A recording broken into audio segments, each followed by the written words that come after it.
Hi, my darlings, I'm Sophie Darling, and welcome back to the channel. If you love anime, heartfelt reactions, and deep dives into symbolism and themes, then you're in the right place. Before we jump into today's reaction, don't forget to hit that like button to show some love, subscribe if you haven't already, and ring that notification bell so you never miss a moment of fun. And if you want even more exclusive content like early access to my reactions, full-length anime watch-alongs, and an amazing community of fellow anime lovers, then please do check out my Patreon. You can find a link in the description box below.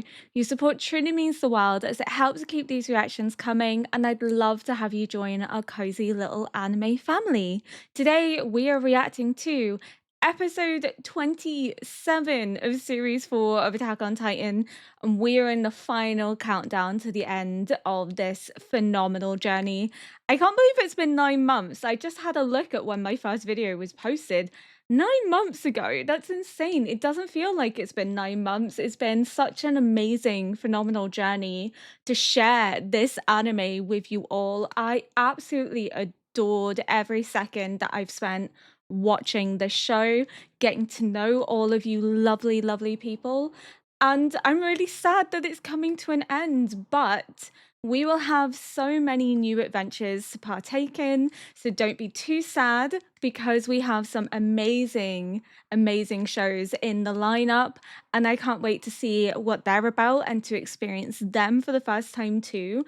I never would be here without Attack on Titan, so I'm always going to be grateful to this show for introducing me to all of you, but also to the world of anime in general, and getting to explore so many interesting stories and diverse characters is just amazing. Absolutely amazing. And it's going to be an exciting year. And I also can't wait for next year because we have Free Run Series 2 coming out next year.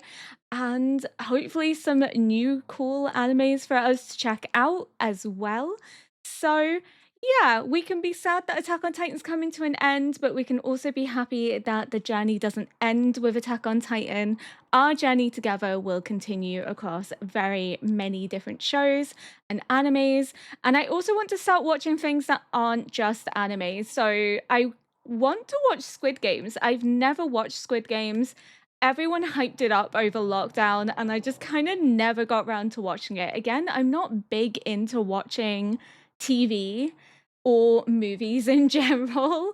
I'm really big into like reading and playing video games. So there's a lot of TV shows, a lot of movies that I have not seen. So if there's anything that is not anime that you would like me to watch for the first time, if I haven't already watched it, then please do leave it in the comment section below. I've also had a few comments in relation to, am I going to do a big theoretical deep dive at the end of Attack on Titan? And in series 1, when I was unemployed and able to dedicate my time to this full time, I said that I would do that. But now that I am working full time, it is just not realistic. It's not feasible. A thorough, deep dive would require me to delay the finale for a good couple of weeks because I would have to go back over every single video. I would have to pull all my theories. I would then have to dissect everything, thread it all together to create a deep dive that's suitable for you. I would love to do it. I just don't have the time, and I have to be realistic about that.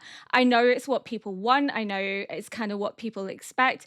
I will be thorough in how I discuss the show. I will try and talk about as much as I can, but I cannot promise a deep dive into the world of Attack on Titan or a deep theoretical analysis. Fundamentally, I use my background to analyze these shows, but I'm not doing video essays. I am doing react content. If I was doing video essays, you wouldn't have 4 videos a week. You would have maybe like 1 video every 2 weeks because, again, I work full time. I edit everything myself. I don't have time beyond what I already spend on content creation to do a deep dive. I just don't. And I hate to let people down, but I also don't want to promise something that I know I can't fulfill because working full time is exhausting, let alone coming home from work to then have to edit, to have to create thumbnails. Then my weekends are spent filming and also editing. When I say I have no downtime, I have no downtime. Between working and content creation, there is no time for me to do what I want to do. I am fully invested in this as a second job. I am thoroughly invested in my primary job because it pays my bills. So I don't have any disposable time to do a deep analysis. I don't, beyond what I already do. So I just wanted to clear that up. I understand that people may want that and they may be sad that I'm not able to provide that. But I feel as if my reactions from the beginning have already been deep analysis into the show, and I would just be almost repeating myself. I wouldn't really be bringing anything new. It would just be repeats of what I've already done or said previously. So I have dedicated a lot of time and energy into the show, into analyzing, into paying attention, into dissecting. So I feel as if I have done a good enough job as a reactor, or as best of a job as I can do as a reactor, without having to put the burden of hitting a deeper analysis on what I've already provided, especially when it's not something I can commit to. And yeah, I do apologize if people are sad by that, but again, I'm one person, I can't do everything, and sometimes we need to just accept our limitations. And I think it would be worse if I promise that I can do that and then I don't deliver. I also don't want to delay the finale for weeks. I don't want to do that. I want the finale to be organic. I want it to come out. I am watching the movie version before anyone questions about that. I am watching The Last Attack. It's on Crunchyroll. So that will be next weekend that I will be watching the finale. And that is a long sit through. And that's probably going to be easily 3.5 hours, 4 hours of footage, just watching and discussing as it goes. So adding on to that is going to make it like 6 hours if I was to do a deep dive. So I've done what I can do. And if you do have any questions, you can always leave them in the comment section on my last Attack on Titan video, and I can make a video addressing questions that you may have and discussing those questions. That's always something that we can do. So I am happy to do like a Q&A about my journey with Attack on Titan if people would be interested in that. I just can't do anything more than what I'm already doing. But we are getting into the heat of the battle, essentially. They are going after Eren. They have secured the boat. As to what's going to happen to Flock now, I don't know, because we saw Daz and Samuel die. And I know people are going to sit in my comments and be like, but they killed them in cold blood. I'm sorry, he shot Armin 3 times in the face, and I know it's symbolic in terms of silencing him, of preventing him from being able to wheedle his way out. I know it's supposed to be symbolic. I know that it's supposed to look as if he's incapacitating him, but it's still risky to shoot somebody in the face, even if they have Titan blood. It was 3 shots as well, it wasn't 1 shot. If you wanted to immobilize him, you could have shot him elsewhere. I think it's supposed to be open to interpretation. I think some people argue that they hesitated, they didn't shoot Connie, but they shot Armin because they knew Armin would recover. But we also know that Titans can die from grievous bodily harm as well. So we know that they're not immune. We know that they're not immortal. And with how he was shot, it's so close that they could have hit the spinal cord. They could have hit the nape. For all we know, we don't know if that's what they were aiming to do, but aiming at the face is very significant. Again, it's symbolic of silencing him, of preventing Armin from being able to use his words to wheedle out the situation, and that he has to rely on action instead.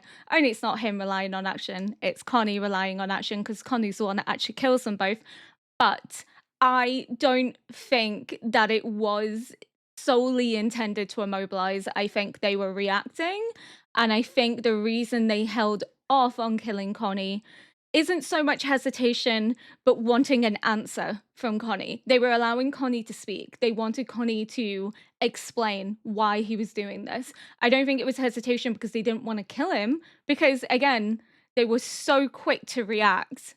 So quick to react. The moment that Flock announced, there was no hesitation. Yes, there was hesitation to kill Connie, but again, I think that comes down to wanting Connie to explain. Armin could have died, quite frankly, and I know people will argue the whole, yeah, but he has Titan blood, so they knew he wouldn't die. They didn't know that he wouldn't die, though. They're not immune, that's the thing. He's not immortal. If they had hit the nape, he could have died.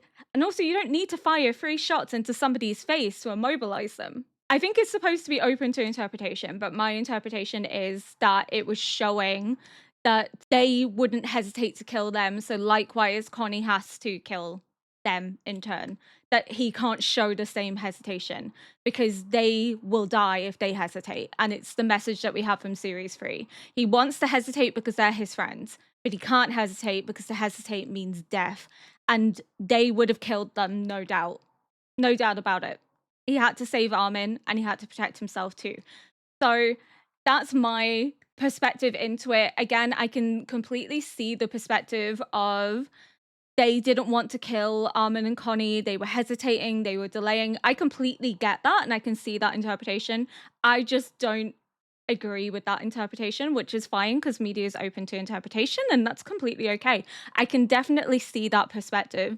I just think it's very telling how many shots were fired and where the aim was. I think it's just very coincidental that Armin wasn't killed in the process. I think if they were willing to do that to Armin, because he is technically the biggest threat to them as a colossal titan, then they also wouldn't have hesitated to kill Connie once they got the answers that they wanted from him. Either way, I can see both perspectives, but I just think the amount of shots fired and where the shots were, A, symbolic of silencing Armin, but also B, very, very risky to shoot him in the face 3 times. So I don't think we can solely say that their intent wasn't to grievously harm him, because I do think that was the intent. And out of the 2 of them, Armin is the biggest threat. So of course they're not going to kill Connie first. They'd go for Armin because Armin is the bigger risk. Connie, not so much. They can overpower Connie. So in their minds, it's easier to target Armin than it is for Connie. They can save Connie for later, or they can arrest and detain Connie. But yeah, you could also argue that they were hesitating in terms of they were rearming the bomb to blow up the plane rather than killing them. But I think it's open to interpretation. You could argue it both ways, theoretically. But without further ado, we're going to get into episode 27, because I don't have too much I want to say in relation to this, because I imagine my outro will be longer.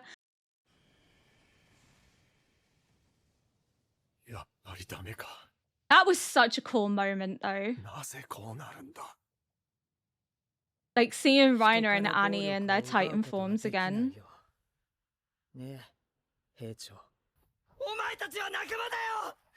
Poor Connie. Like, I feel for Daz and Samuel, but at the same time,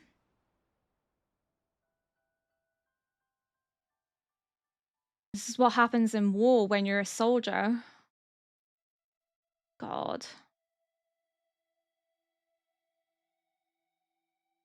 Oh, he was trying to reach for him. It's telling that he has 3 shots to the face in the same way that Armin had 3 shots to his face from Samuel. Ooh. Annie is so cool, man. Honestly.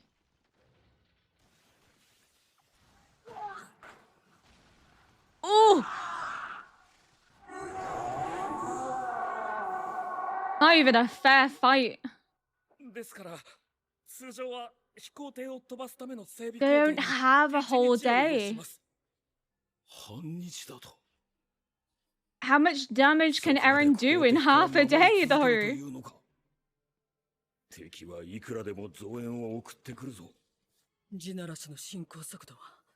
馬の駆け足よりも速いくらいだった。それも障害物を無視して進むから、半日もあれば巨人が上陸した海岸からおよそ600キロの避難に、全ての大陸を踏み潰すまでには4日かかる。レベリオはすでに間に合わない。そんな。John has fond memories of his time there as well. Like, he realizes that they're just people like him. エレンの位置がわからない。そもそもここで半日持ちこたえることも不可能だ。Unless other people come to help them. すぐさま船で飛行艇を曳航したまま出港し、オディハにて飛行整備を完了する手があります。オディハは地ならしより先回りできる距離にありますが、さらに半日持つかは賭けになります。Cheers. Owen was always a fan of gambles. Hanji, it's a risk you have to take. 俺は兵長たちを呼んできます。私はミカサに知らせる。Oh, I love that Magif's wearing the coat. He's fully assimilated into them now after his acceptance of himself as a monster, as using the narrative to justify the actions of Marley without having to look at himself in the mirror to accept that what they were doing is cruel. And now he's wearing the coat, and it's so symbolic that he is a part of them. He's a part of the crew. He's joined them. What if some people rally against the Jaegerists and stand up against the Jaegerists and come and help them at the port? But it looks as if they're going to depart, and possibly we'll get our first witnessing of what the rumbling actually looks like from the perspective of the mainland, because we've seen the steam rising up in the previous episode, but we haven't actually seen what it's like for the world to be flattened. You could argue that we saw parts of it in Paradise when the Colossals were leaving. They were trampling as they were going, but that's entirely different. They're not raising it to the ground. They were just moving through, and people got caught up in the crossfire, which is just incredibly tragic. It's awful, but we haven't actually seen what the rumbling looks like from the perspective of the people on the mainland, which is going to be heart-wrenching if they show that. I can't see them not showing it. It's so cool.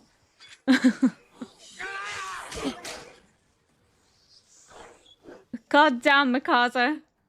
作戦変更。船で離脱し、大陸で飛行艇を整備する。走れ走れ。Magif has become one of my favorite characters. He's just so fascinating to me. Woo!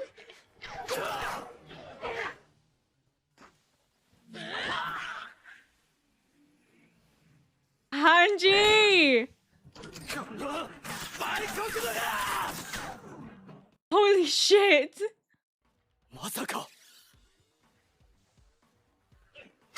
Block caught on real quick.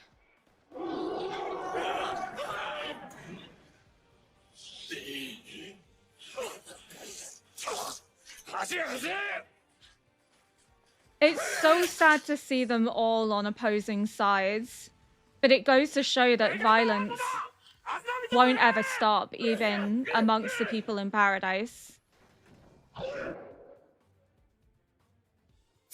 Fucking hell.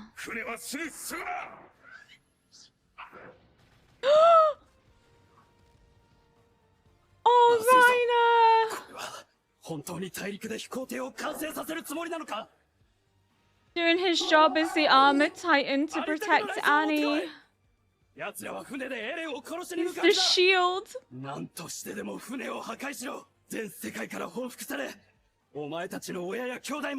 They're gonna do that anyway.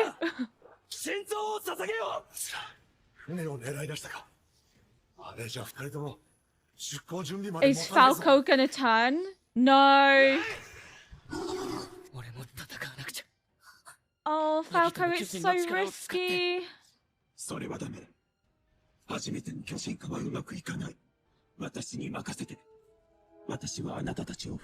Oh, Pete, please don't die. Oh, I really hope Pete doesn't sacrifice herself for them. It's like the situation that Aaron found himself in series 1, between turning or not turning.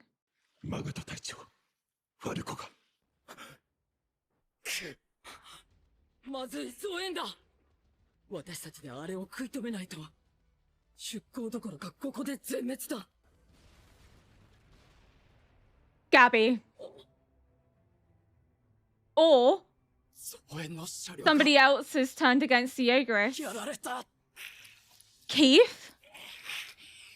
Because Keith said that we have to revolt and rebel.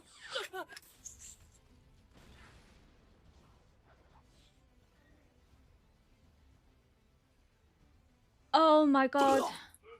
今だ、とどめを刺せ。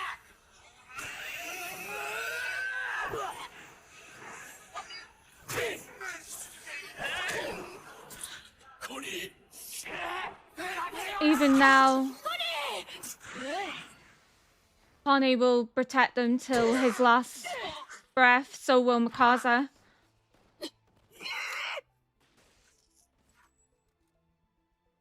ためらえば、地ならしは止められない。 Hesitation is defeat. ロック、分かってる。最新装備で裏切り者を撃つ。内装はシャルキに撃ち込め。一斉攻撃だ。 Oh, Peak, please. Peak, please. もう Who blew up the train, though? この島を、俺たちの国を。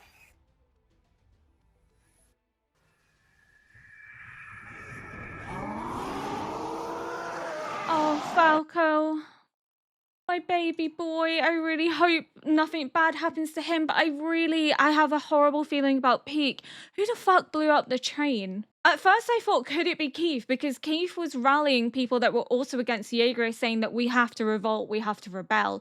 So I thought, has he like shown up? But how would he know that this is happening?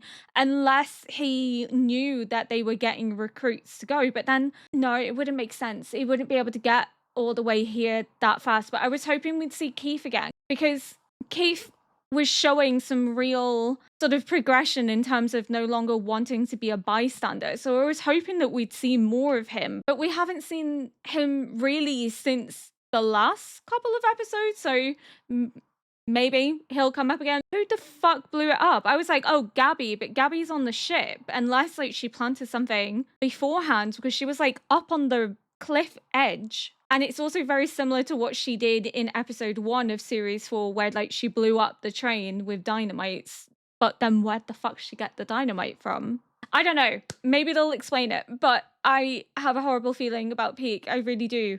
I don't want her to die. I love her. When Titans were the greatest threat, Titans were the enemy. When countries were the greatest threat, countries were the enemy. For as long as people hold firm to different beliefs, there will always be an enemy. This is the point. Nothing is going to stop violence. There is always going to be a threat. Whether you justify the Titans as the threat or somebody of different beliefs as the threat, there is always going to be violence. There is always going to be conflict. This is the issue. You can't wipe out the rest of the world and then expect that there's not going to be conflict in paradise as a result. It's not going to solve anything. That doesn't stop the issue at hand. It's a temporary stopgap.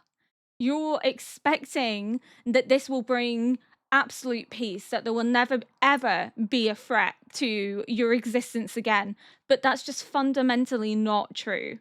You could be threatened by the very people that you've known all your life. We've already seen that people are turning on each other. We're seeing conflict of opinion that has led to this violence between the Jaegerists and people that are against the Jaegerists. We're seeing that play out.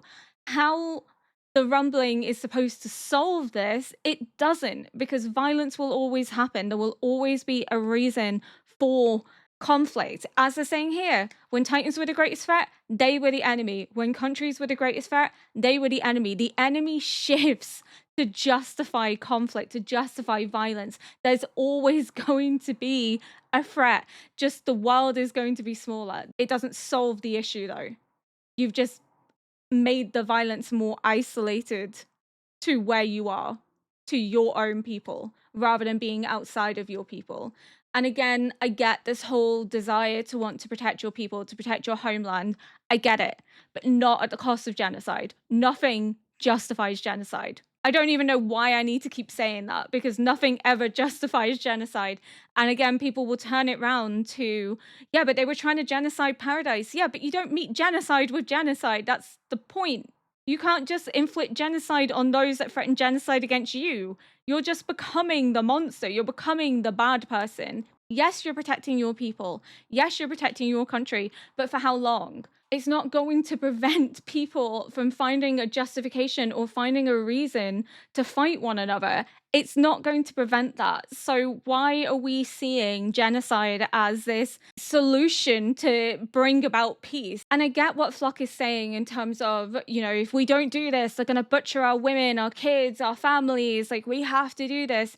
But you're also then creating this cycle of vengeance. If people survive the rumbling, you don't think that they're not going to seek out Paradise. They're not going to seek out the people that destroyed their homeland, their people.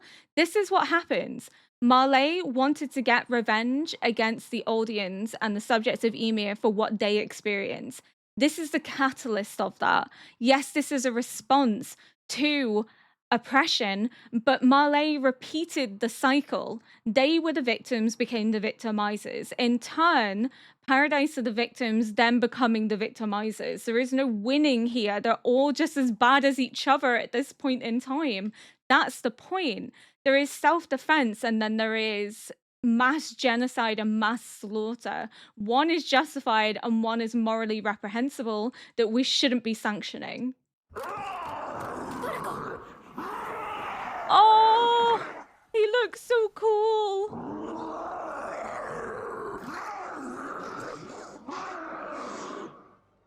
He looks a bit like a bird, like a parrot. Oh no.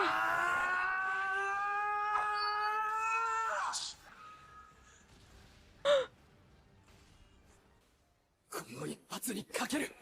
船底に穴を開ければエルディアを救うのは俺だ。 You have to admire his guts. Holy shit.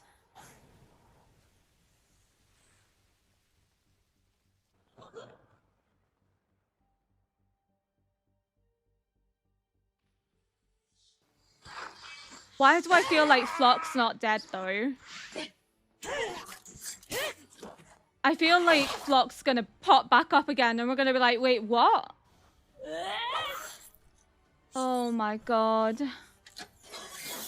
It's so brutal. Oh my god. Quite literally drenched in the blood of your enemies. もう敵はいない。出て。ピーク、半歩抑えろ。 Falco, Falco, Falco! もう大丈夫だ。ファルコ、お前はよくやった。Oh, he did such a good job. 頼む。ああ、すぐに船を出せ。え、あんた？ No, he's gonna stay. He's gonna stop people from following them. Oh, Magif. それで。 I wanna cry. 元 He 帥 stayed behind. できた！まだ残ってやがった！ Oh no!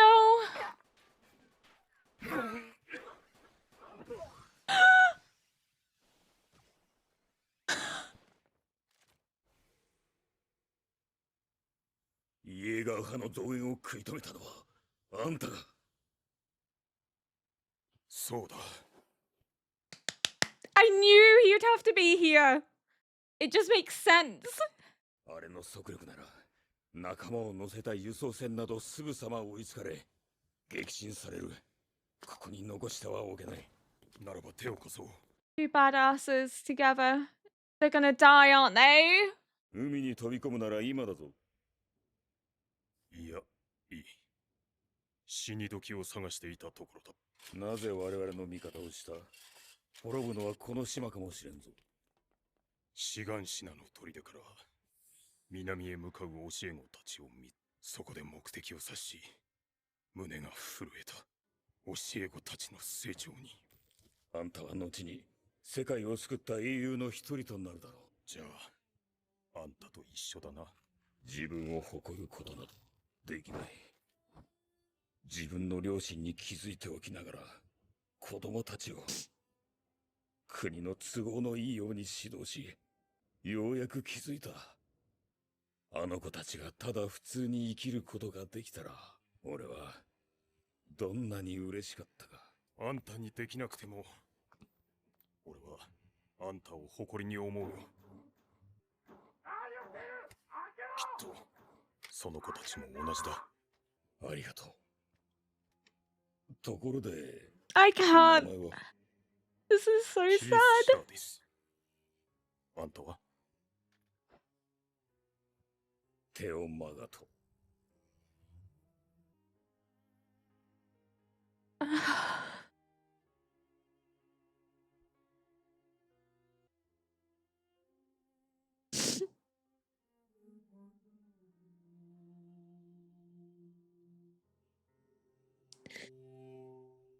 I can't even speak. I'm heartbroken. 君たちの故郷レベリオを救う道はどこにも。だったらもう私が戦う理由はなくなった。レベリオもマーレも壊滅状態は避けられない。それはマガトも分かっていたよ。だが彼は命を賭して私たちを先へ進めた。それはレベリオやマーレのためじゃない。He did it for them 名も知らぬ人々を一人でも多く救えと。 because his life's not more important than those in the rest of the world. あんたにエレンを殺せるの？私がエレンを殺そうとするのをあんたは黙って見てられる？もう戦いたくない。あんたと殺し合いたくない。あんたたちともエレンとも。 Oh, Annie.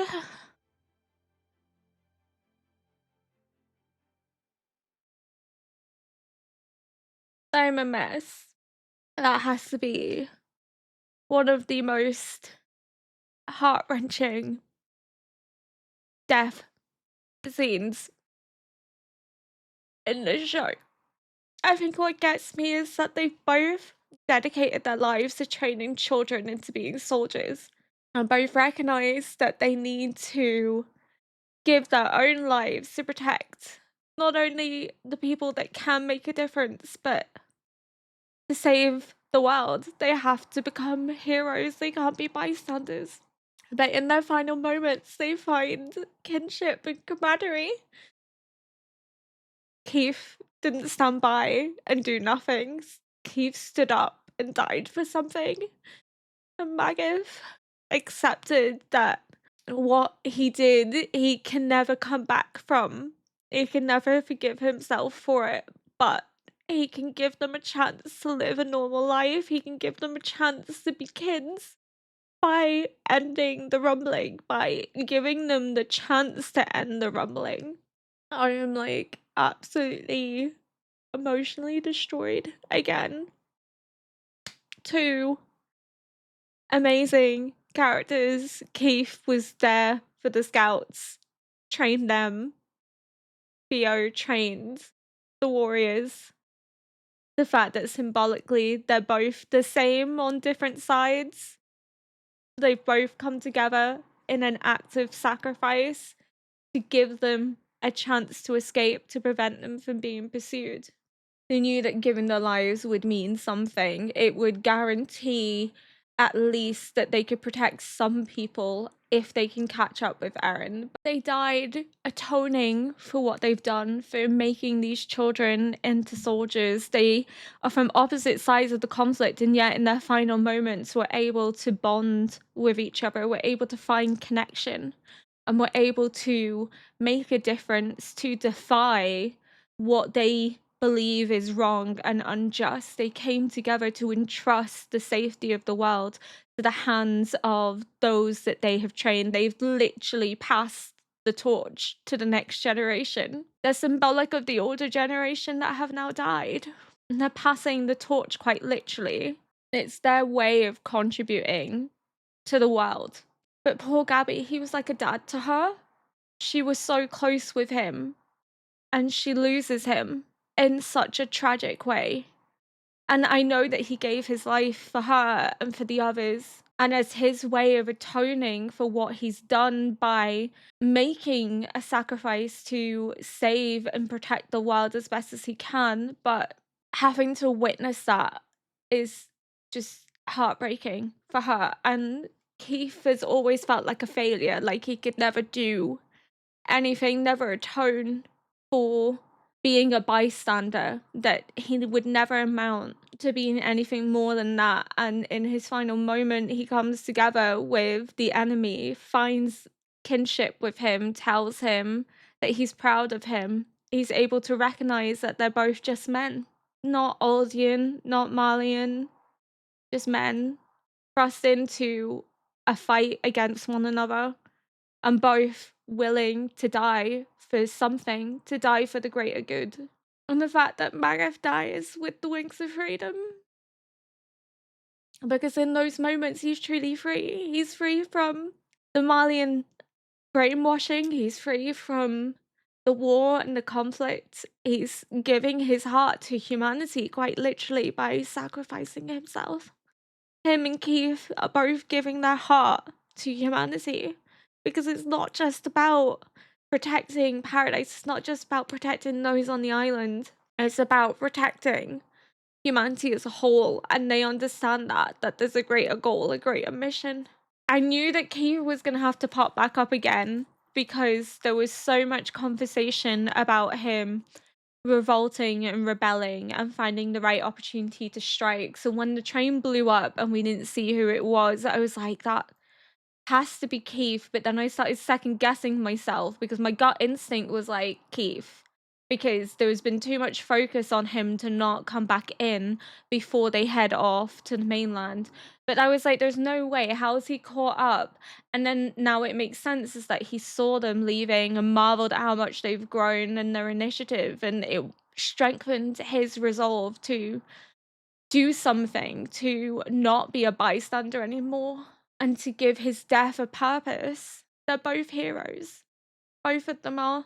The courage it takes to sacrifice yourself, knowing that what you're doing could either make a difference or have no impact at all, is huge. I definitely think that has to be like one of the most tragic deaths for me, which people might think is really silly, but it's just so heart-wrenching. It's just so sad to witness. And I think it again comes down to the fact that they're two characters on opposing sides who are meant to hate one another and meant to be against one another, coming together in their final moment to work to bring an end to the rumbling, to create something more than what they've experienced and what they've lived through. It's about finding connection in the darkest moments. It's about understanding that there's more than just the conflict between Marley and Paradise. It's highlighting not only the futility of war and violence, but also how similar they are to each other. Both of them are thrust into similar positions just across the sea. They could have been friends, they could have been comrades if the situation was different. And yet they do find friendship in their final moment. They introduce themselves as they get ready to sacrifice themselves. And again, it's just so tragic. It's so tragic and so sad. My heart is broken. It really is. And poor Annie's losing the will to live, losing the will to fight, because the one thing she was fighting for is gone. Her dad is gone. All of them have lost their family. I don't understand how they'll ever get over that. It takes a great deal of strength to continue to push through especially knowing that there's nothing you can do. Everyone you love and know is gone. And that's why Annie doesn't want to fight them anymore. She's lost too much. She's seen too much. She just wants the fighting to end. She just wants to live her life. But even she knows that she doesn't want to fight Eren. None of them want to fight Eren. They want to reason with him. But I think if push comes to shove, Mikasa's going to have to kill him. I've said this since Mikasa's OVA Lost Girls Part 3, that if anyone's going to kill Eren, it's Mikasa. And his death has been foreshadowed very heavily in that OVA as well, because when she goes into this alternate universe, essentially, it was you can change everything, but you can't change the fact that Eren will die. Regardless of what Mikasa does, Eren will die. And I think that is just emphasizing that Eren is not living to the end of the series. I think that's more than evident, more than clear, but I'm a wreck right now. I'm sure there's more that I want to say, but like my brain is just not functioning after the tragedy of that final episode. Like I didn't even speak. I couldn't speak. I was just sobbing, crying, because we saw Magoth rescue Falco, carried him onto the boat, and then chose to stay behind to sacrifice himself to give them a chance to carry on the mission. He knew that if the boat caught up with them, the mission would come to an end. This episode was so brutal. I still don't think Flock is dead. I don't. We didn't see a body. We saw him drop into the ocean, but wouldn't shock me if he's like clung to the side of the boat or onto that boat airship, because again, until we see categorically that he's dead, I don't believe that he's dead. I think he still has a role to play in the series going forward. And I do feel sorry for Flock. I think it's hard not to. After everything he's gone through, I do feel a great deal of empathy. He's terrified, he's hurt, and he's inflicting that on others, because hurt people hurt people. That's the point that the show is emphasizing here, is that you hurt other people because you are hurting yourself and you want them to experience that pain that you've had inflicted upon you. Locke is a very complicated character. I will never like him solely for the fact that I think what he promotes and the way that he glorifies it and gloats about it is just heinous. But I can feel sorry for him in the fact that he is a child, well, young adult, who has witnessed far more death and destruction than anyone should ever have to see, was in a suicide charge as a teenager, was lucky to have survived, and feels as if there is nothing else that can be done other than to rage against the very people that targeted and attacked you. I can understand where his anger and frustration comes from, but I can also then see how that manifests into the replication of cycles, the replication of violence, and how no good can come from it. All that it does is hurt further people, create the need for people to seek revenge. And I know in his mind, no one will seek revenge if they're all dead. But that doesn't mean that there's not going to be people in paradise that just do not see that as a justifiable reason for their existence, that won't revolt against the Jaegerists and what they've been complicit in.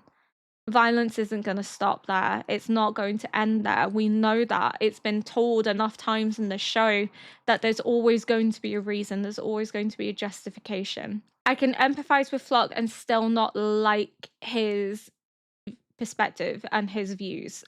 We will never align and agree on that, but I do feel sorry for him in terms of what he's experienced and gone through and the trauma he's been subjected to. But at the same time, he's not the only one that's gone through trauma, and yet they haven't aligned themselves to the same perspective. They've also all experienced and witnessed things that they never should have had to have witnessed and seen, and yet they are recognizing that their lives are not more important than those on the mainland. Theo knows that his life is not more important than that of the people of Paradise. Keith knows that his life is not more important than those in Malay and the rest of the world. And that is the significance of their sacrifice, is, I keep crying, is accepting that there is a bigger purpose. There is a bigger meaning to our existence, and that even in the darkest of times, even with people that you're supposed to see as your enemy, you can find connection. I think that's all I have to say for now, because I'm just going to keep crying. If you enjoyed this react, please consider liking, subscribing, and leaving a comment below to help boost this video into the algorithm. And until next time, bye!